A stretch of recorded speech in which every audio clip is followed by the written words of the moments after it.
प्राकृतिक के ऊपर संदेश यही है कि प्राकृतिक की हम रक्षा करें।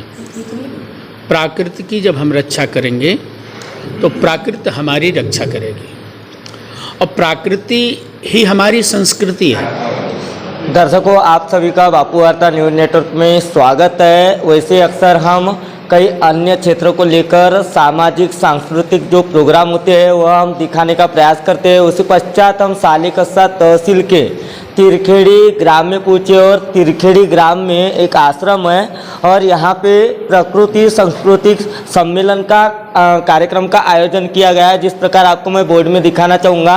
और वह कार्यक्रम किस उद्देश्य से किया जा रहा है और इसके पीछे का क्या उद्देश्य है, तो हम यहाँ से जानने का प्रयास करेंगे।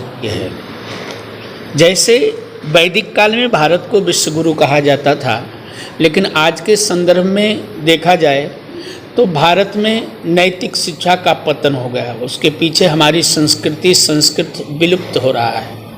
प्राकृत जो क्षय हो रहा है, आज पर्यावरण बचाओ आंदोलन भारत सरकार विभिन्न योजनाओं के माध्यम से चला रही है। अगर देश में प्राकृत संवर्धन और संस्कृति की रक्षा किया जाए तो कोई अभियान चलाने की जरूरत। हमारी जीवन पद्धति, हमारी जीवन शैली ही प्राकृत है। हमको अलग से कुछ करने की जरूरत नहीं है। सनातन संस्कृति ऐसी संस्कृति है जो प्राकृत का उपासक है, संस्कृति का पूजक है, पुरोधा है।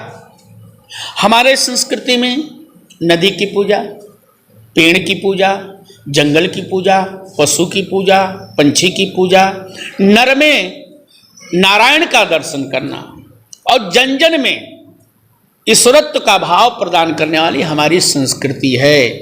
अगर इस संस्कृति को अगर हम फिर से पुनः स्थापित करना है तो जन जन में ये प्राकृत और संस्कृति की रक्षा के लिए व्यापक रूप से हम निवेदन करेंगे कि नवयुवकों में एक ऊर्जा आना चाहिए। जो जहाँ हैं वहीं अपने अपने स्तर पर प्राकृत का उपासक बने, संस्कृत का पुरोधा बने, संस्कृति की रक्षा करे। अगर ऐसा हो जाता है तो देश में फिर से भारत, अभी जैसे कौशलेंद्र जी ने कहा कि भारत पुनः विश्व गुरु बन सकता है। स्थिति क्या हो रहा है? हमारी कृषि परंपरा, ऋषि परंपरा टूट गया है। भारत का अन्नदाता किसान आत्महत्या कर रहा है। भारत के शंकराचार्य जी को जेल में बंद किया जा रहा है। कृषि पर जब हम आक्रमण करते हैं तो गौवंश समाप्त होता है। ऋषि पर जब हम आक्रमण करते हैं तो देश में धर्मांतरण बढ़ रहा है। पूरे देश में बड़े पैमाने पर धर्मांतरण हो रहा है। हम लोग बड़े शान से कह रहे हैं कि गर्व से कहो हम हिंदू हैं, लेकिन ये क्या गर्व है? क्या वास्तव में यही हमारा गौरव का परिभाषा है?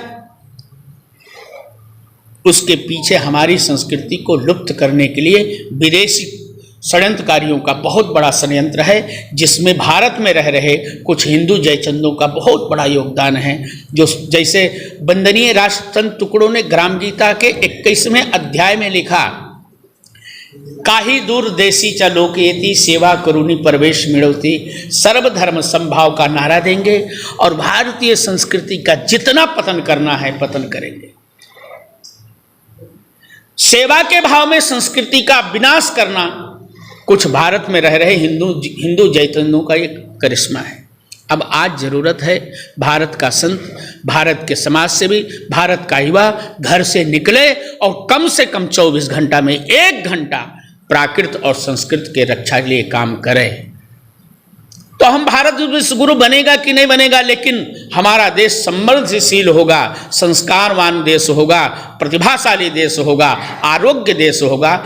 इस अभियान का मेरा व्यक्तिगत मत है कि इस अभियान का यही उद्देश्य है कि जो वेद में मंत्र दिया कि सर्वे भवन्ति सुखिनः, सर्वे सन्तु निरामया, सर्वे भद्राणि पश्यन्तु मा कश्चित् दुःखभाग् भवेत्, जो ये हमारे मनीषियों ने सूत्र दिया है, इसको अगर 100% अगर धरातल उतारना है तो बिना प्राकृत के रक्षा के, बिना संस्कृति के रक्षा के हम संभव नहीं है। और इसलिए राष्ट्रीय स्तर पर कुछ दिन पहले प्राकृत संस्कृति परिषद का निर्माण हुआ है, जिसका पहला बैठक है और इस बैठक में बहुत लोग आए हुए हैं। अपने क्षेत्र से, गोंदिया से भी सबको निवेदन करता हूं। मैं आमंत्रण देता हूँ इस सोशल मीडिया के माध्यम से, बापू वार्ता के माध्यम से, ये मेरी आवाज़ जन जन तक जाए, पूरे गोंदिया में संदेश जाए, कल ज़्यादा से ज़्यादा लोग संख्या में उपस्थित हों इस कार्य में। देखो, ये करने वाले हम नहीं हैं, न करने वाले आप लोग हैं, करने वाले केवल भगवान कृष्ण हैं। हमको केवल अंगुली लगाना है और हम लोग अंगुली लगा के खड़े हैं, इसलिए खड़े रहना है। कुछ लोग कहते होंगे हम अकेले प्रकृति की रक्षा क्या कर सकते हैं, संस्कृति की रक्षा क्या कर सकते हैं। हम मानते हैं कि हमारा काम ही नहीं है, न तो हम कर्मा हम। भगवान कृष्ण कहते हैं अर्जुन, अपने आप को तुम कर्ता मत मानो, तुम केवल निमित्त समझो। इतिहास जब लिखा जाएगा प्राकृत और संस्कृति की रक्षा के लिए, एक गांव में लग गया आग, पूरे गांव के लोग तमाशा देख रहे हैं, दमकल की गाड़ियां बुझा रही हैं। एक चिड़िया तालाब से पानी अपने चोंच में भरती थी, ले जाके आग में गिरा देती थी। बस यही काम करो, वो पानी भरे चोंच में, थोड़ा सा आग में लगा दे। कुछ लोगों ने देखा, चिड़िया से कहा तू क्या कर रही है? चिड़िया ने कहा मैं आग बुझा रही हूं। लोग हंसे, बोले तेरे आग बुझाने से इतना बड़ा आग बुझेगा?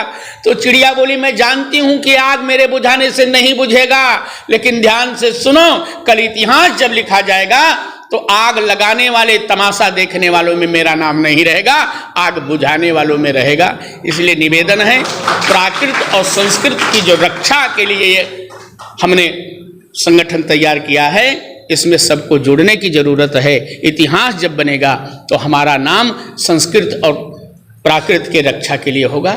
इतना ही मेरा संदेश है। पुनः तुमसे कहूँगा, सभी से कहूँगा कि कल ज़्यादा से ज़्यादा 10 बजे से लेकर 5 बजे का कार्यक्रम में सभी लोग उपस्थित रहें। बहुत बहुत आपको। सबसे पहले अपना नाम और परिचय बताइए। स्वामी राम मोहन दास।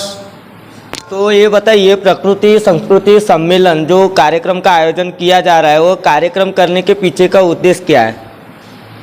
हाँ, प्रकृति संस्कृति सम्मेलन कार्यक्रम करने का उद्देश्य है कि आज पूरे विश्व में प्रकृति का जिस प्रकार से शोषण हो रहा है, नदियाँ, पर्वत, जंगल, पहाड़, जमीन, जानवर, पशु पक्षी नष्ट हो रहे हैं, और मनुष्य की जो संस्कृति है, हमको कैसे जीना चाहिए, हमारा माता के प्रति क्या व्यवहार हो, पिता के प्रति क्या व्यवहार हो, प्रकृति के प्रति क्या व्यवहार हो, इस विषय पर जो नष्ट हो रहा है ये जो व्यवहार, उसको पुनः संरक्षण करने के लिए एक प्रकृति संस्कृति सम्मेलन किया जा रहा है।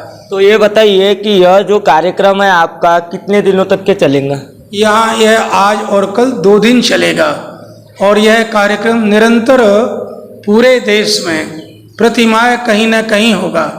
यहाँ से इस प्रकार के प्रचारक निकाले जाएंगे जो लोगों में संस्कृति की ऐसी भावना को बढ़ाएंगे जिस संस्कृति के विकास से प्रकृति का विकास और प्रकृति का जो शोषण हो रहा वो रुक सके। ये हमारा निरंतर प्रयत्न चलेगा। पूरे बताइए, आपके आयोजक कमेटी को आप क्या कहना चाहोगे? क्या आयोजक कमेटी जो है आपकी, उनको क्या कहना चाहोगे? आयोजक समिति को क्या कहना है? जो हमारी आयोजक समिति है वो इस विषय पर काम करेगी, ग्राम ग्राम अपने सदस्यों को, प्रचारकों को निकालेगी, भेजेगी, और ये भावना पैदा करेगी कि प्रकृति का संरक्षण करना, हमारी संस्कृति में तुलसी को पूजना है, हमारी संस्कृति में हम पीपल को पूजते हैं, पहाड़ को पूजते हैं, नदी को पूजते हैं, तालाब को पूजते हैं, झरने को पूजते हैं। तो जब हम इस प्रकृति को पूजते हैं तो जिसकी हम पूजा करते हैं उसको काट कैसे सकते हैं? तो हमें पहाड़ नहीं काटना चाहिए, वृक्ष नहीं काटना चाहिए। आवश्यकता के लिए जो वृक्ष काटे जाते हैं उतने से ज़्यादा हमको वृक्ष लगाना चाहिए।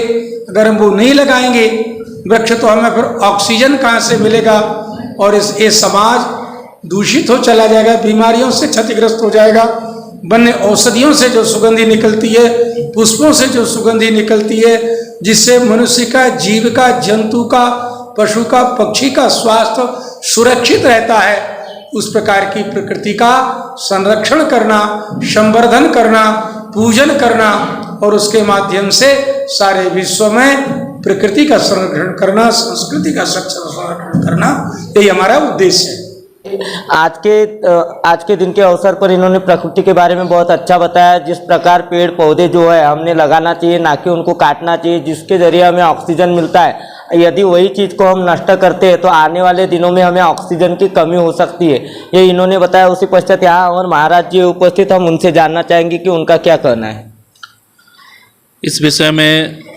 मेरा मंतव्य ये है कि हमारे यहाँ प्रकृति के साथ साथ प्रकृति का ह्रास तो लोग कर ही रहे हैं, हमारी मूल जो संस्कृति है उस संस्कृति का भी ह्रास हो रहा है। हमारी मूल संस्कृति का ह्रास होने से और हमारे यहाँ संस्कारों के बदलाव होने से पाश्चात्य संस्कृति का बहुत ज़्यादा प्रभाव हमारे परिवार, समाज और देश में हो गया है। पाश्चात्य संस्कृति के प्रभाव होने से हमारी जो मूल जो सनातन संस्कृति की जो परंपरा है वो नष्ट हो रही है और इसके कारण हमारे समाज में बहुत तरह की विकृतियां पैदा हो गई हैं। जिस तरह से आज समाज में हमें बहुत तरह की विकृतियां सुनने को मिल रही हैं, लव जिहाद का मामला, बहुत तरह की ऐसी चीज़ें आ रही हैं। इसका कारण है कि हम अपनी मूल संस्कृति की रक्षा नहीं कर पा रहे हैं। तो हमें अपनी संस्कृति की रक्षा करते हुए, प्रकृति को बचाते हुए, संरक्षण करते हुए आगे हमें ऐसे कार्यकर्ता को तैयार करना है जो हमारे अपनी मूल संस्कृति को समझें, उस पर कार्य करें और हमारे देश, दुनिया और समाज को जागृत करें। ये हमारा मंतव्य है। तो जिस प्रकार अभी बताया गया प्रकृति के बारे में, उसी पश्चात यहाँ के कौशल्य महाराज है, इनसे भी हम जानने का प्रयास करेंगे कि इनका क्या कहना है प्रकृति के ऊपर। इस सम्मेलन के माध्यम से हम प्रकृति केंद्रित विकास की अवधारणा को यहाँ भारतवर्ष के धरातल पर उतारना चाहते हैं, जिसमें जल, जंगल, जमीन, जानवर व जन सबों का परस्पर संपोषित विकास ही प्रकृति केंद्रित विकास की अवधारणा है। और वर्तमान जो विकास का पैमाना है वो पैमाना गलत है, क्योंकि उस पैमाने में हम नदियों को नष्ट कर रहे हैं, हम कंक्रीटों के जंगलों को उगा रहे हैं, हम पेड़ पौधों को एक तरह से काट रहे हैं, जिसके कारण इस भारतवर्ष में आप देख रहे होंगे कि किस तरह से भीषण गर्मी पड़ रही है। आप देखे होंगे कि किस तरह से इस देश में कोरोना काल में क्या स्थिति हुई है।